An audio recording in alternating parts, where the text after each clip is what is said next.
Vjeçarja ulet me të moshuarin në stol, të gjithë nxorën telefonat, por ajo që bëri vajza do të mbahet mend për jetë. Duket se vlerat humane sa vinde po shuhen, ndaj dhe histori të tilla kur i dëgjojmë na bëjnë të derdhim lot. Sidomos tani që është epoka e teknologjisë dhe njerëzit janë të prirur të regjistrojnë gjithçka, kur atyre u duket se po përballen me diçka të veçantë, ose si i thon ndryshe, diçka në zhdukje sipër. Historia që do të rrëfejmë ka si personazh kryesor një 16 vjeçare të quajtur Kim, e cila është fëmia i pestë pas 4 vëllezërve. Kim ka pasion pikturën dhe është e mahnitur pas muzikës rock, ndaj dhe në shumicën e kohës ajo e kalon në përparqe duke hedhur në telajo mrekullinë e natyrës. Në shkollë të gjithë krenohen me Kimin, pasi jo vetëm që është një nxënëse shembullore, por është edhe një shpirt human, e cila merr pjesë në shumë organizime për bamirësi.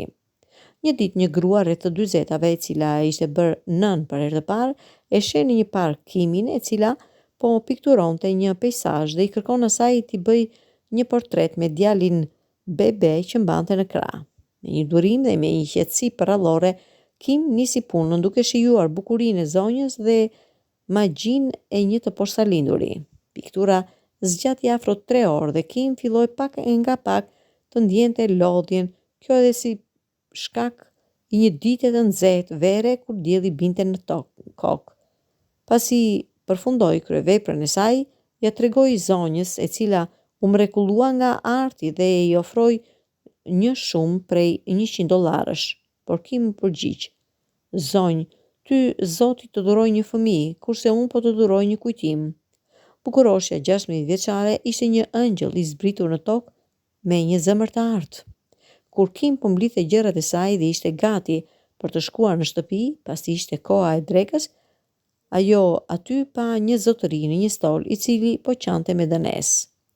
Disi e trembur, ajo nuk e kuptonte se çfarë po ndodhte dhe nuk ishte as guxim të ndërhynte, por instikti i saj tha që ai zotëri ishte në hall të madh. Shumica e njerëzve e shihnin dhe nuk tregonin asnjë shenjë respekti, apo sikur t'i ofronin ndihmë, ndërsa Kim ju afrua dhe pa që i moshuari kishte në stol një tas me supë, një lugë, një copë bukë dhe po qante si një bebe mbi ushqimin e tij. Me një zë të dridhur Kim e pyeti: "Zotëri, çdo gjë mirë?"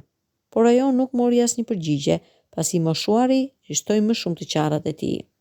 Vajza këmbguli: "Zotëri, dukeni shumë i shqetësuar, kërkoj me çdo kusht t'ju ndihmoj." Dhe në ato çaste i moshuari i ktheu një përgjigje që vajza më shumë zor e kuptoi. Ai me një shqiptim plot vështirësi tha: "Vogëlushe, kam problemin e Parkinsonit dhe jam i uritur, dua të ha këtë supë, por duart më dridhen dhe lugën nuk e mbaj dot në duar. E derdh të gjithë. Jam shumë i uritur." Syt ju mbushën me lot dhe shikimi thuajse juvenit, por Kim nuk ishte asnjë pikë dyshimi. Ajo do ta ndihmonte këtë njerit pa njohur, por shumë të dhimbshur. Ul në një stol pranë tij, mori lugën në dorë dhe atë pak supë të mbetur me një delikatesë si prej një fëmije e ushqeu deri në pikën e fundit. Më pas vogëlushja e pastroi të moshuarin dhe me një zë të ëmbël e pyeti: "A jeni më mirë?"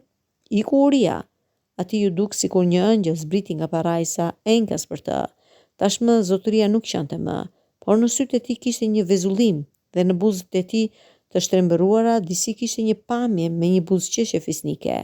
"E dashur vajzë, të bekoftë Zoti, ti më dhe shpresë. Më kujtove që jeta qen ka ende e bukur me njerëz me zemrën e mirë." Kim e ndihmoi zotërin të ulej në karrocën lëvizse dhe ai u largua.